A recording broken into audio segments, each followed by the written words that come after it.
एअरपोर्टा सारकिली सुवात अति संवेदनशील असता।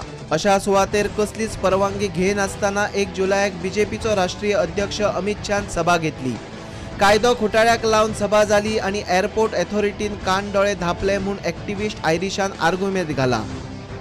दाबोळे एअरपोर्टा वेली सभा कोणे आणि कशी घेतली आणि कशी घेवंक दिली ताचो तपास जावचो म्हूण ही याचिका। गोंय सरकार, DGP, ministry of civil aviation secretary, airport अथॉरिटीचो डायरेक्टर, दाबोळी एअरपोर्ट आणि CIFSचे डेप्युटी कमांडंटाक हायकोर्टात प्रतिवादी केल्यात।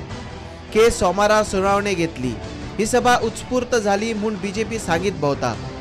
मात असले खुलाशे हायकोर्टात चलतले काय ना ताचेर शहाच्या सभेचो फुडार। प्रुडंटा खातीर सिनियर रिपोर्टर मुकेश कुमार।